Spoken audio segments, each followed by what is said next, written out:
Hello and welcome to the 105. I'm Cooper Petagna. That's 24/7 Sports Director of Scouting, Andrew Ivins. Chaos, anarchy, whatever you want to call it. Week 6 of college football had a little bit of everything. Drew, how about this? 5 of the top 11 teams end up in the loss column after Saturday. We didn't expect that. 4 of them losing to unranked opponents. This is the first time 4 teams in the AP top 12 have fallen in the same day since 2021. To just kind of put it in context, Alabama going down. We'll get into that. We'll talk some Vandy later in the show. I don't know if you or I expected this or anybody else did. It just kind of seemed like a little bit of a bland Saturday, Drew, but you wake up Sunday morning, even after the Cal-Miami game, which we didn't know which way that was going to go. In college football, it's just kind of shaken to its core a little bit. It's always the weeks that look like they aren't going to be eventful that are the most eventful. And Coop, we did see this coming last week on the 105. We talked a little upset alert. I think we had Washington potentially over Michigan. Now we missed on South Carolina over Ole Miss. Maybe we should have thrown some more of these games here. No, crazy day, Coop. I think there's a variety of different directions we could go.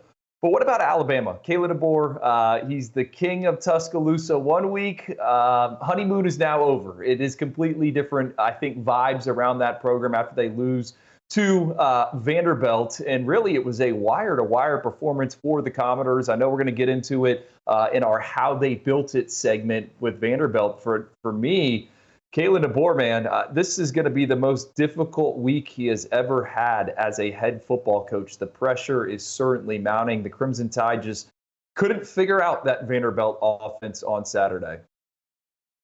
I know we didn't talk about this when we were discussing this topic before. You know, we typically have a segment called Panic or Patience, and I want to ask you on DeBoer, you come off the high of beating Georgia at home. Obviously, that game had a little bit of everything. I think everybody was looking at it, the first big test for Kalen DeBoer. You beat Georgia, you beat Kirby Smart the next week. You go play a testy Vanderbilt team. But this is a Vandy team, Drew, that you look at. It's the first time the Commodores had cleared 40 points against the Tide for the first time since 1906. So a lot of things happening in this game that we haven't seen. If you're an Alabama fan, you're looking at Kalen DeBoer. We've seen the peak of the 2024 season, and the next week we've seen the low, something that we really didn't see under Nick Saban. Perhaps you have to go all the way back until his first season in 2007 when they lost to Louisiana Monroe. What's your feel on this as a gut check, as somebody who's just viewing Alabama from the outside in on Kalen DeBoer and where they kind of go from here?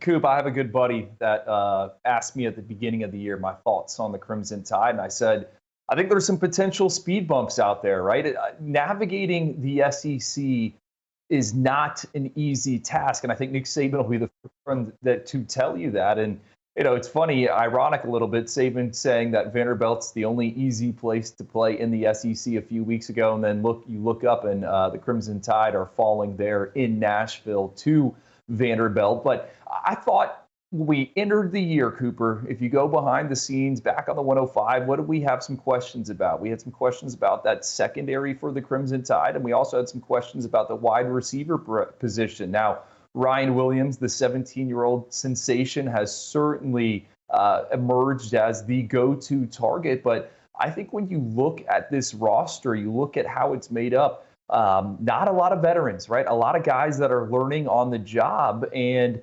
one week, you said it, the entire locker room, I mean, they're on cloud nine. And then you have to refocus and get ready to go into an environment. And when you are a 20-point favorite, it takes the right type of coach to get those guys dialed in. So I think if you're an Alabama fan, here's the reality. College football playoff, national title aspirations, they are not gone. Now Kalen DeBoer, he kind of understands it a little bit. So I think this next game is going to be important for them, but certainly a lesson for DeBoer. Yeah, probably a good thing. Ultimately, at the end of the day, I know that's crazy. Any Alabama fan listening out there probably says, how can that be? But it's better that this happens earlier in the tenure for Kalen DeBoer, especially coming off a win against Georgia the next week. Now you get to understand the rigors of the SEC, and kudos to Clark Lee and his staff pulling that off. Drew, I thought one of the more disappointing losses over the weekend was Tennessee. Tennessee is a team that we've talked about here on this show, and a team that pretty much has all the pieces, one of the best defenses in the country. The offense sputtering a little bit. They were up 14-3 in the third quarter against Arkansas on the road. They lose that game 19-14. Drew, you look at Nico Iamaleava, hasn't been all pretty, especially against SEC opponents. I think a lot of people thought we were going to get more out of that offense. A lot of hype coming into the season. Saw some flashes early on and think he's going to be okay. But as of right now, a little bit of a heat check on what was kind of a hot start for Tennessee.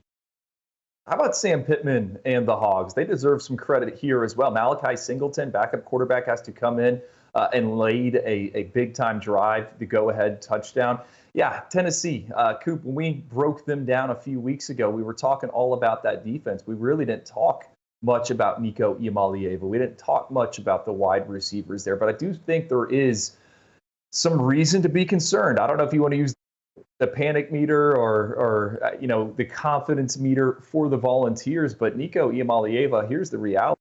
As much as they, set him up for success by giving him a year to learn there in Knoxville, not thrusting him into action, he certainly does not look like he's the most comfortable decision maker at this stage. And when I was asked to re-rank those 2023 quarterbacks, right, so the Arch Mannings, the Dante Moores, the Jackson Arnolds, the Nico Iamaleava, I thought he wasn't playing his best football. Everything has not clicked yet. I still think that's the case. The thing is, Nico represents a massive ceiling.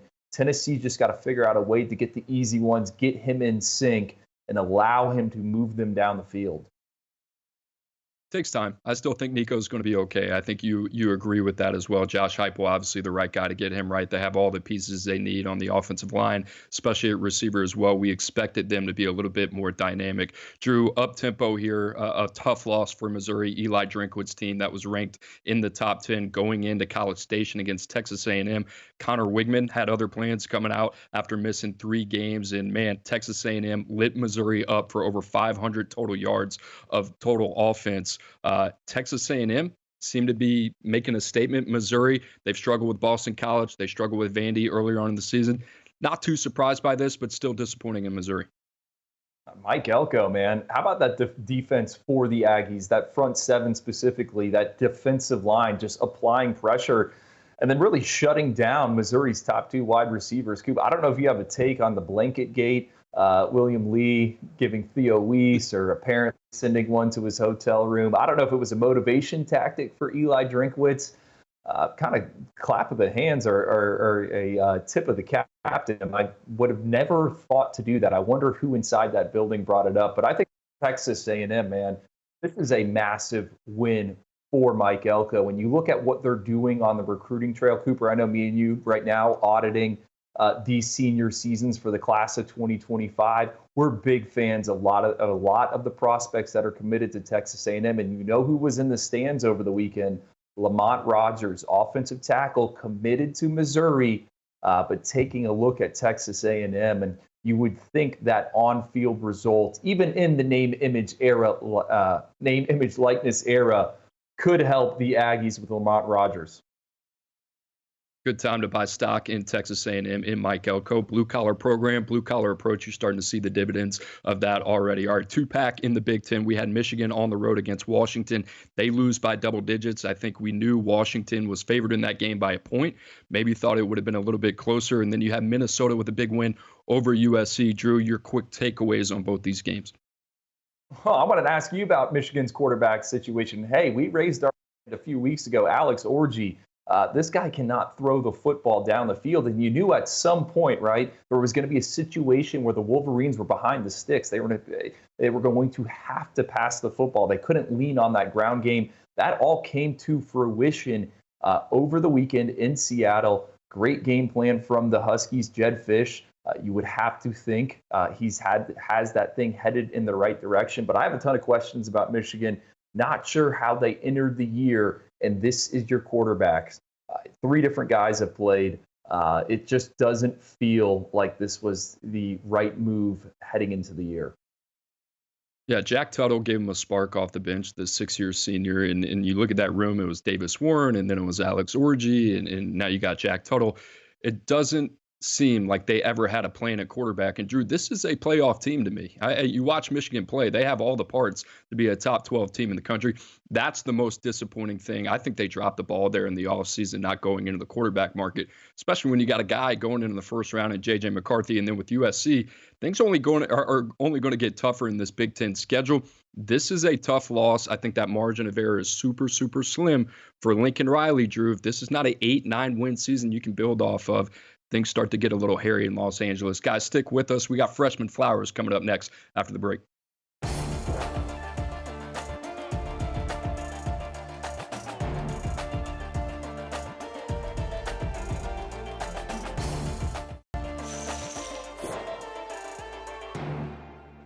Welcome back to the 105. It is time for week 6, Freshman Flowers, one of our favorite segments. And Drew, I don't know about you, but I kind of noticed when I started researching this topic today, it was kind of like, all right, the number of candidates here for these freshmen is getting smaller and smaller and smaller as we get into conference play. It was all good and fun the first 4 weeks of the season. Now it's like, all right, we know who's who. And with that, Drew, I'm going to give you the tee box because one of our favorite guys at the top here.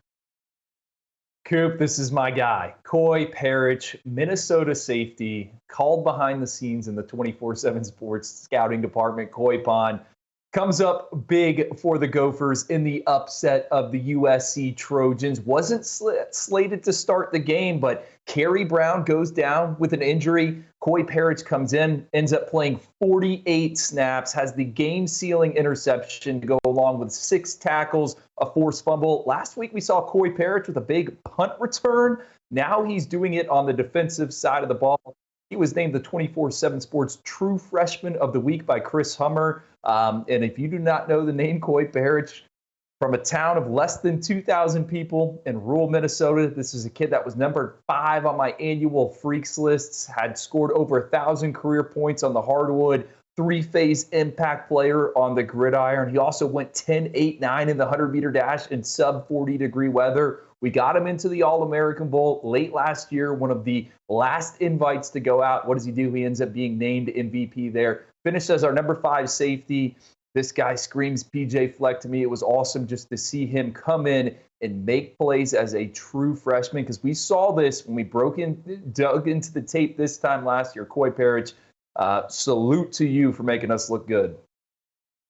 Versatile kid too. They played him in the slot. They put him in the deep third. You saw that interception, and he was asked about that pick on the last play of the game that Miller Moss threw intended for Deuce Robinson. He said, "I knew they were going to the 6'6" guy. I just had to make a play." And Drew, in the All-American Bowl, you mentioned it, him coming from a small town. I mean, this was a guy that kind of looked overwhelmed at times during the week of practice. And we found this to be the case with kids that are from rural areas. But when the lights were the brightest on Saturday of that game in San Antonio, Coy Parrish was all over the place. That's why he won MVP. Drew, I like him a lot. Something about that kid kind of reminds me of Cooper DeJean. I'm sure we'll hear that in the future. Drew, I'm going to go with Arkansas running back Braylon Russell. This guy he was a boss hog down the stretch. They needed him. Came up big in the fourth quarter as Arkansas beat Tennessee. He had a run of 24, 11 yards as well. He's a nice little yin and yang to Jaquindon Jackson, who can do a lot of different things. This guy comes in. He's more thunder than he is lightning, but a big guy that likes to play downhill. Drew, I don't know how familiar you were with him coming out of high school, but this kid looks like he's built to play for Arkansas. Yeah, college-ready build was on the scouting report for Braylon Russell coming out of high school. Coop, what do we always say? It's so easy for these true freshman running backs to play early. I think we've seen it more and more in recent years. I think it's only going to continue. This is a Sam Pittman type of running back, Cooper. I love that pick. Him and Malachi Singleton, again, so key for Arkansas in the fourth quarter. Both of them were in the post-game press conference there, sporting one of those polos. It looked like they didn't even know how to use the microphone when they were talking to the media. I'm going to go with another one of our personal favorites, Terry Bussey, number 1 ranked athlete, 5-star prospect last cycle. Me and you went back and forth behind the scenes. Is he a wide receiver? Is he a defensive back? Well, Texas A&M is playing him at wide receiver. And in the upset of Missouri 3 catches, 76 yards in the win. That included a big 33-yard field flipper in the third quarter. He's also serving as Texas A&M's primary punt returner. His PFF receiving 79.8, the highest of his career. Cooper, this is a guy where we called him a chess piece, a utility man. Again, I liked him on defense. You liked him on offense. Seems like Mike Elko and the Aggies also like him on offense as well. That was my next question to you. Have you conceded this one yet that Terry Bussey is going to be an offensive player? No, I have not, because they still list him, I believe, on some of the rosters as a defensive back. So I'm holding out hope that he's going to get some looks, maybe as a slot corner or a safety at some point down the line. I think he's the most dynamic with the ball in his hands. And I think when you and I were kind of having that conversation, is he offensive guy? Is he defense? You got to find a way to get the ball into Terry Bussey's hands. And guess what? Credit to Colin Klein, the offensive coordinator over there coming over from Kansas State.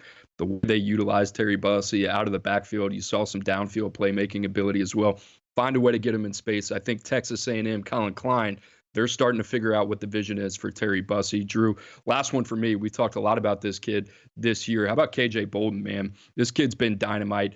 Played in all 5 games for Georgia this year, playing in one of the toughest defenses, playing for some of the most demanding coaches in college football. You talk about Kirby Smart, Will Muschamp, T-Rob back there in the secondary as well, helping out with Georgia. Gave up 0 completions on 28 coverage snaps in the Bulldogs' 31-13 victory against Auburn. Drew, this kid has been so sound, and I like watching him and Coy Parrish kind of back to back, and the versatility stands out. But the football instincts, especially in run support, KJ Bolden, I love seeing him line up to Malachi Starks, and you can kind of see the baton being passed to KJ Bolden, what that secondary is going to look like after Malachi Starks is gone. We had him ranked number 15 player in the country, number 1 safety. Drew, he was committed to Florida State for quite some time. This one's going to end up being a huge pull for Kirby Smart, and I think everybody expected him to show up in Athens and be the guy, but he's been better than advertised, in my opinion. Well, Cooper, that's exactly what I was going to say. As crazy as it might sound, KJ Bolden is one of the biggest wins to date for Kirby Smart on the recruiting trail. He's at Buford High School, same school that produced Dylan Raiola. Talk about 2 freshmen doing it on the big stage here this season. Yeah, the fact that they got him committed and they invested so much time and hung around in that recruitment, they landed the helicopters there at Buford. This was a big one for Kirby Smart. It seems like he sinks his teeth into a few defensive prospects every cycle. KJ Bolden was one of them, and it's paying off here in 2024. All right, Drew, a couple of honorable mentions as well. TJ Moore, we talked about him as a guy that could possibly emerge for Clemson down the stretch. Well, 2 catches, 39 yards, a touchdown. Clemson beats Florida State 29-13. You had Damon Williams at Washington. Saw him in some spot duty. I thought they used him brilliantly to kind of keep Michigan on their toes a little bit, especially in the run game. Rushed 5 times for 20 yards. He also completed 2 passing attempts for 44 yards as well. And then Dylan Stewart, the freak of the freaks, led all true freshmen with 4 pressures, 3 QB hurries, and a sack, and a loss to Ole Miss. Drew, quick thoughts on these guys? TJ Moore, Cooper, file that name away for another day. Bryant Wesco, the true freshman wideout most know when they hear the team Clemson. TJ Moore wasn't in for spring practices. He's quickly catching on. And I'll add, hey, power to Dabo Swinney. They deserve some credit. These young freshmen involved. We were wondering, all right, are they going to play the youth as the season has progressed? TJ Moore, Bryant Wesco getting more and more snaps. All right, big win for Vandy. We talked about it at the top of the show. We are not done yet. Vandy, you are the team of the week. We're going to talk about how Vandy Clark Lee got here and how they built this coming up next.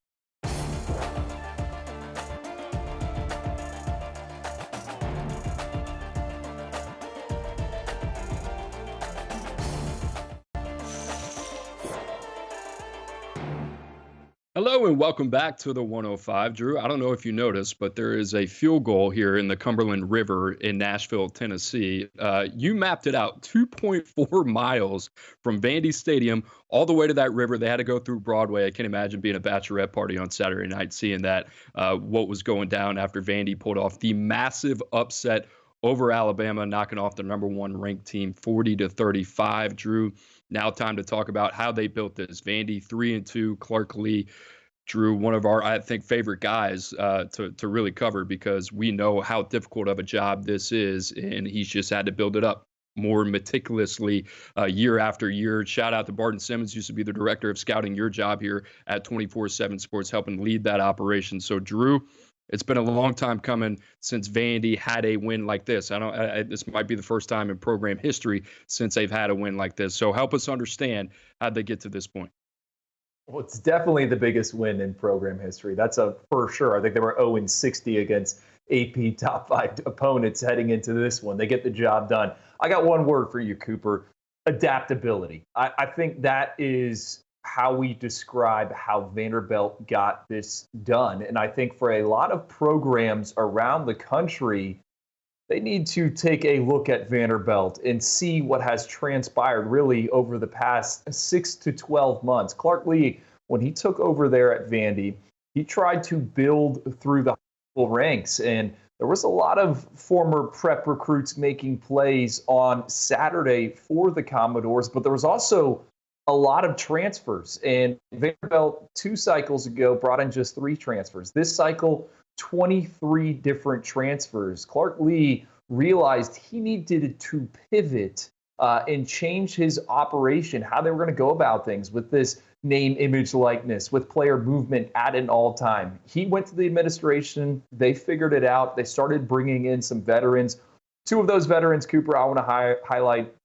Diego Paiva, the quarterback who comes in from New Mexico State. He is a cult hero. I love this guy. Went back, watched the high school tape. He was a no-star recruit coming out of high school. Ends up at a junior college, #3 ranked JUCO QB for us in 2022. And he finds his way to Vanderbilt as he follows his former coach, Jerry Kill, and offensive coordinator, Tim Beck, who Clark Lee hired after he saw Diego Paiva and those coaches take down Auburn the previous season. The other guy, Eli Stowers, tight end. He also comes from New Mexico State, former top 247 quarterback. He was excellent against Alabama. They had no answers for him. 6 catches for 113 yards. He leads Vanderbilt in both catches, receiving yards this season. Coop, when he entered the portal last year, I said, this guy's a dude. I think there was some pushback. And then sure enough, he comes up big in the biggest upset of the season. Drew, I think you mentioned it, when we were talking today and trying to dissect Vanderbilt. They were one of the more picked over rosters here the last 2 years, because you think about the SEC and their opponents, but the advanced scouting that obviously goes in, and you think about these operations at Georgia, and London Humphreys was a receiver at Vanderbilt who came on the scene and flashed, and the next season he's over there in Athens playing under Kirby Smart. This is what Clark Lee has had to deal with. And you talked about adaptability. Not only did they adapt from a scheme standpoint, but from a roster management, talent acquisition standpoint as well. So we bring up Barton Simmons, but it's really credit to Barton and Clark Lee with the job that they did, because they went out there and said, okay, we don't want to be a 5-7, a 6-6 bowl eligible team. Clark Lee is one of those guys that's gotten up in front of a podium on a SEC media day, and he expects Vanderbilt to be a national championship contender. He believes that, and to see that belief on the field is another thing. And obviously, you can start to see the steps of which they have taken. But Drew, they've lost guys like Will Shepard to Colorado, Ethan Barr to UCF. I mentioned London Humphreys, Savion Riley, another guy to Miami. AJ Swan to LSU opens the door for their quarterback position. But everything that has happened here over the offseason for Clark Lee to take a step back and say, you know what, it's not good enough. Whatever we're doing is not going to give us the results that we want. And we have a 2-3 year context to say, you know what, we got to pivot. We got to make a move. They go out, they hire Jerry Kill, who led the turnaround at New Mexico State. Tim Beck comes over with them. The amount of humility that takes in this industry to look yourself in the mirror and say, you know what we've been doing hasn't been the way, and I got to find an answer. For Clark Lee, that's pretty amazing, and it's a testament to the type of man, the type of individual that he is leading that program. You don't see that a lot, Drew, and good for him and good on them to win this game, because that's pretty rare, at least in what I've seen with my own personal experience. So again, the theme adaptability, right? 20 plus transfers come in, including a quarterback and a tight end who, again, delivered on Saturday. The other thing, Cooper, scheme, right? Scheme, Jerry Kill, Tim Beck, what they were able to do. They ran the ball a season high 51 times. They only threw it 26 times. 18 designed quarterback runs. They knew what they were doing with Diego Paiva. And I think what also stands out, Cooper, is the last time Vanderbilt played Alabama, it was 2 years ago. They gave up 4 sacks, surrendered 11 pressures. This past Saturday, 0 sacks, just 6 pressures. It's a veteran offensive line. They took Alabama's front 7 essentially out of the game, right? They didn't allow those edge rushers, the Quay Russaw, to come around and hit Diego Paiva. So that scheme as well. And how is Vanderbilt going to hang in this new look SEC? Run a little bit of a different offense, right? Put the ball in the hands and the legs of your quarterback. And I'll say this, Cooper, you look at Vandy's roster, they have some of these other guys coming down the pipe to be the signal caller. Nate Johnson, the transfer from Utah, former Freaks List member. They got 2 guys committed that both fit this scheme. So I don't think this is kind of a one and done type of situation. I think Vanderbilt is set up to be a pest for a lot of these SEC programs that are expecting, hey, kind of a bye week for us after a big win against Georgia. No. You better be prepared, much like teams used to have to be prepared to face the triple option, right, when they were scheduling the service academies. I think this is the perfect decision for Clark to go to this type of offense. I thought about that in my head. Like if you're Vanderbilt and you're looking for a way to be competitive in a league that top to bottom is the most talented conference in all of college football, how do you do that? Well, schematically, you got to be a little bit different. You got to be very difficult to prepare for, which you think about Alabama coming off a highly emotional game against Georgia and then have to turn around and play Vandy. And Vandy, Drew, I mean, double overtime on the road against Missouri. They lose to Georgia State. I know they wish they had that game back. They're very close to being 5-0. In the conversation surrounding this program's very different, not just talking about an upset, but a team that could potentially be one game off of bowl eligibility as well. The other thing that you mentioned, how about the offensive line? You mentioned combined 102 starts between them. The theme here between every team we cover every week, there's a pattern starting to emerge, is the offensive line play. We've looked at Tennessee, we've looked at Texas, you can go on and so forth. And all these teams that are contenders, it starts with their offensive line. And we talk about the franchise quarterback. And obviously, Vandy's got a guy that they like a lot that's done it at a high level. And that guy's a difference maker, played his tail off. But that's the combination right now. Vandy's got a unique opportunity this year, Drew, that I think if they can get to a bowl, that will build huge momentum. Our guy, Robbie Weinstein, who covers Vandy for 24/7 Sports, was talking about guys like Donovan Starr, Stephon Shivers. Donovan Starr is a top 247 corner committed to Auburn currently. Stephon Shivers was committed to Georgia as a defensive lineman up until a couple days ago. You think about the recruiting momentum as we take a step back and view this from 30,000 feet, Drew. You know, in 2022, they were ranked 32nd. I might be alone on this, but I actually think Vandy can live there from 30 to 35. I think they can potentially be a top 30 recruiting program in the country, but it's going to have to take this type of on-field success, this type of context to be able to show recruits that say, hey, we're building something, come be a part of this. In the state of Tennessee, man, I'm telling you, it is a talented state. If he can keep some of these guys home, he's got something cooking.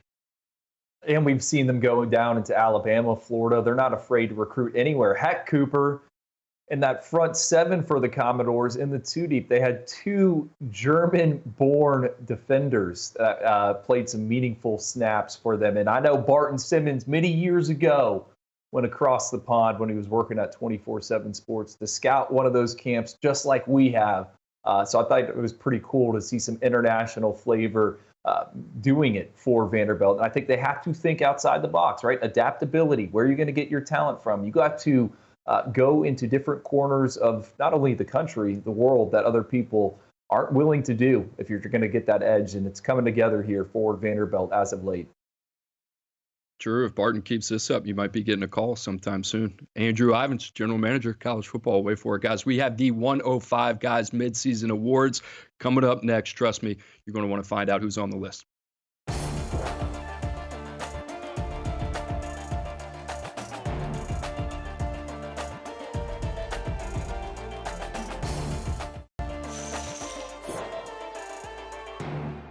Welcome back to the 105. Drew, I'm fired up for this segment. We have the Midseason 105 Guys Awards. You came up with the categories. I love them. Got into the document. I said, all right, now I got to fill these out.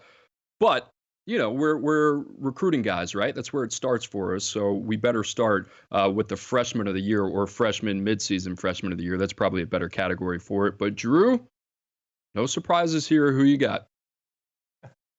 I think there's really two options, right? It's the two freshman wide receivers. I went with Jeremiah Smith because I've been covering Jeremiah Smith, for 4 or 5 years now. I feel like I have to talk about him all the time. I know where you went with your answer, but to me, Jeremiah Smith, every single week, Cooper, he seems to do something where your jaw continues to drop. He always exceeds expectations. It's the highlight reel catches. I call him a bully at the catch point. And Cooper, I'll make a bold prediction here. I don't think we've seen the breakout game for Jeremiah Smith just yet. I know he scored 6 touchdowns. I know all that. He's going to go off one of these weekends here over the next few months and really cement himself as that guy, in my opinion. They got Oregon coming up. That seems to be the game where they're going to need Jeremiah Smith's best game, his fastball, especially on the road in Eugene, going up against a pretty testy secondary and an Oregon defense that's playing pretty well. Drew, it's just like every time you turn on a game of Jeremiah Smith, there's another one-handed catch. He's making it look easy. I feel like people are already like, okay, we know what this guy's about. He's a household name. How about the other one? I'm going to go with a guy in my territory, Ryan Williams. No shocker here, 19 receptions, over 540 yards receiving. 6 touchdowns. Drew, those two were pretty similar, not similar players, but the production has been similar. I was talking to some people just around Tuscaloosa. They are so happy to have this kid and what he's meant to that Alabama team already as a true freshman. And I get it. Everybody knows he's 17 years old. But, Drew, you could argue he's Alabama's best player, and that's the most talented roster in college football, according to the 24/7 Sports Talent Team Composite. So Ryan Williams, a day one dude. He is my midseason freshman of the year. Jeremiah Smith, the other. Drew, I think if you were to tell us that these would be our picks before week 1 of the college football season started, we'd be pretty happy about that. Absolutely, given where we ranked them. All right, here's my question. If you couldn't have picked one of these receivers, do you have a runner-up? Is there a name that comes out there? I probably would toss out Dylan Raiola, the Nebraska true freshman quarterback. I think he's kind of been better than expected. I know it hasn't been pretty at all times, but look at the record. Look at what he's been able to do from the jump there in Lincoln. I mean, you ask a question and then you answer it. Dylan Raiola is my answer too. Josiah Thompson. Okay. I'm listening. What do you got? I just was wondering if you had one. Josiah Thompson. Yeah, no, Josiah Thompson, Dylan Raiola, KJ Bolden as well. We talked about him earlier in the show. I mean, he's been dynamite. They obviously put a lot on that safety position. All right, moving on. Heisman Midseason Award, Drew. I'll take the T-box here because you know who I'm going to pick. I mean, we got money on it, right? Cam Ward, Miami. This guy's just kind of in cruise control, and they needed him to step it up a notch against Cal because you look up, they're down 35-10 in the third quarter. Miami behind Cam Ward. They then go on to outscore Cal 21-3 in the fourth quarter, 35-53, 437 yards, 2 touchdowns. Drew, I just feel like Cam Ward has had 2 Heisman moments already, one against Virginia Tech, one against Cal. This guy's built different. And the other thing about Cam Ward is I don't think we've seen his best yet. We know how he can operate, how he can improvise. But the way that he played from the structure of the pocket against Cal, that's what I want to see more of. And when he improvises, I think he needs to learn, hey, every now and then, it's okay to get on base. Take a single, take a double. You don't have to hit a triple or a home run every time you break the pocket. That's going to be the next step evolution of Cam Ward. But I love where Miami's at. This is why they got this guy. They're undefeated ACC play, Drew. They're in the thick of it. I think you got to like him coming out of the ACC because they got this guy here. That would be my pick. He threw for 437 yards. You don't think this guy is playing his best yet? Are we getting a 500-yard performance? Worst game that he's played all season, in my opinion. And that is just high praise because that's the standard that I think we expect. And he's got room to improve. That's what I saw on the tape. All right, well, I'm going with Superman. It's a bird, it's a plane. It's Travis Hunter, Colorado wide receiver, cornerback. I don't know if we want to have that debate about what position he is. Cooper, this is the most electric player in all of college football. I think he is legitimately making a case for wide receiver 1 in the upcoming NFL draft. and cornerback 1 in the upcoming NFL draft. And it's funny because if you go back to him coming out of high school and we ranked him number 1 overall, we said the same thing. Legit CB1, legit wide receiver 1. This guy does not leave the field. And Cooper, having been on the sidelines, on site for Colorado's win at UCF, the fact that Travis Hunter is able to put up these type of numbers, make the highlight-worthy plays in that environment, I mean, it's just amazing to me. And you remove him from that roster, how good is Colorado? I don't think it's a team that is pushing for a bowl game, and I know some people won't see it that way, but he is the difference maker. Again, he is Superman. It's pretty hard to put into context what he does every week at the corner receiver position, whatever they ask him to do. He does it, and I think people are a little bit numb to it. Maybe that's not fair to him, but this guy has a great case to potentially go as a number 1 pick. Drew, can't go wrong with either of those. I think we need to mention Ashton Jeanty at Boise State and what he's done already. Rushed for over 1,000 yards at the midseason point of the college football season. He is an absolute dog and will be the first running back taken in this upcoming NFL draft. All right, Drew, I love this category coming up next. Remember me? You remember me? Question mark. Channeling Kirk Cousins here. But former blue chip recruit that has finally panned out. I love your pick, Drew. You go first here.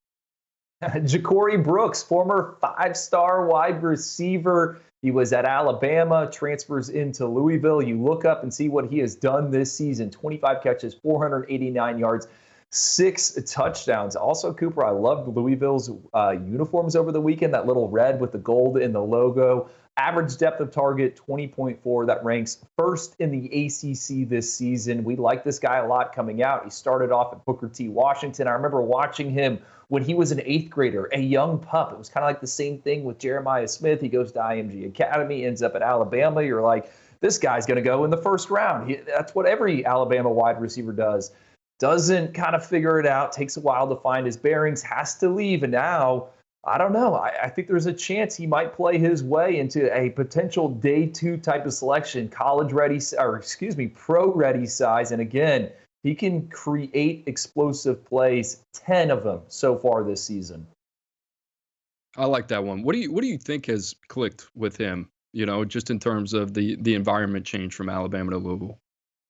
I think he's finally got a quarterback that can get it to him in that deeper third. The other thing that always has stood out, again, is that kind of that body control and the concentration. He's made some circus grabs for a big guy this year. I think that's what it is. The offensive staff there at Louisville, they understand what they have in him. So that's what I would say. Who you got? Who's your Remember Me award? Do you remember Big Tegra Shabola, who showed up at the All-American Bowl a couple years ago, and my jaw was on the floor. I was like, who is this guy? We knew who he was, but I was excited to see him. Drew, we thought tackle coming out, but he has emerged the last 5 games in the season, starting every game for Ohio State at guard. And, man, I thought his last game against Iowa was his best game. PFF, highest graded performance as well. But you turn on the tape, Drew. He has found a home there. I love him as a run blocker. He can pull. He can get to the second level. He's an athletic kid, big bully. I think it's taken him some time to kind of redefine his body. I think it's taken some time with Ohio State to maybe kind of mix around some things and say, hey, this guy's going to be an interior guy for us long term. But I love the way that he's fitting in right now, especially in that dynamic run scheme under Chip Kelly. Big Tegra, to me, Drew, I think he needs to come back for another year. But if he can do that, we're looking at a day 2 potential draft pick. I think we had him kind of in that range as well, coming out number 36. It's been a nice revelation here on a guy that I was pretty worried about because I was high on Tegra Shabola, and I love what I've seen over the last couple of weeks. Love that pick. All right, biggest surprise. I'm in the driver's seat now. Give me your biggest surprise so far of the season. Indiana, smoking Kurt Signetti. I mean, this guy's a man, dude. I was going back watching his press conference from when he got hired, and he's talking about I win. Google me. I love that type of confidence. Now they're 6-0. I mean, you're looking at Indiana. First time they're 6-0 since 1967. Drew, you're looking at the remainder of their schedule: Nebraska, Washington at home. They're on the road at Michigan State. They have Michigan at home, at Ohio State, Purdue. There's a chance they're in the playoffs. They're 11-1, 10-2. This guy's unreal, man, from the job that he did at James Madison to the job that he's done at Indiana. Credit to him and his staff. But, dude, this guy is a fire breather. I'm all in on Curt Cignetti. I love that pick too, Cooper. And you look at that roster, not a lot of blue chip recruits, and we've seen them kind of get more and more involved with some of these high profile recruitments. If they push for a college football playoff spot, that roster is only going to get better. For me, Cooper, I'm going with FSU's tumble from preseason top 10 to 1-5.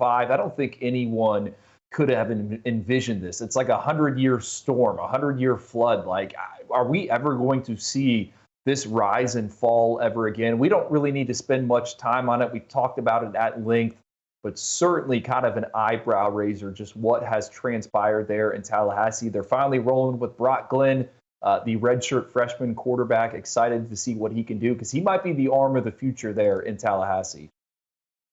All right, up-tempo, 2 awards left. Your coach of the year. Who do you got at the midway point, Drew? Well, I said it in between commercial breaks. Mario Cristobal at Miami. You just talked at length about Cam Ward. Used to cover Miami.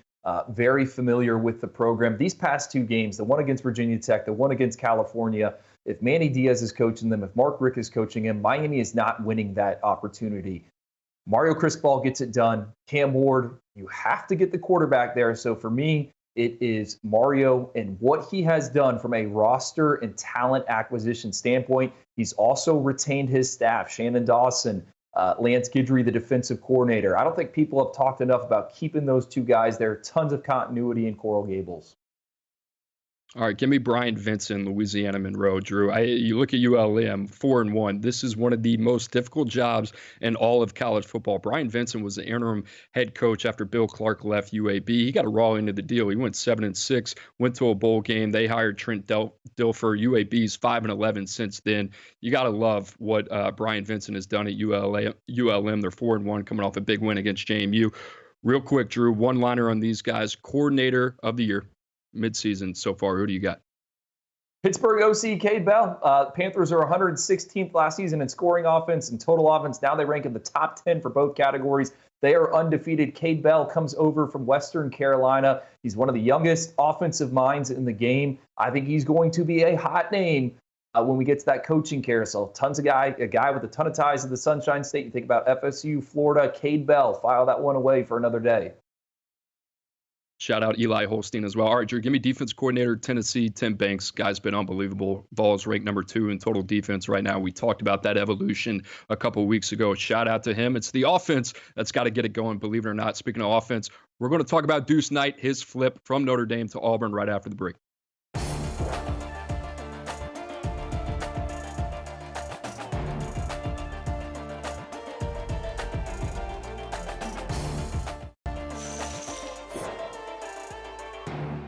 Welcome back to the 105. One of the nation's top quarterbacks is finally off the market, so we think. The number 34 player in the country, number 5 quarterback. Deuce Knight, he flips from Notre Dame to Auburn. Drew, we only have a little bit of time here, but what does it mean for both programs going forward?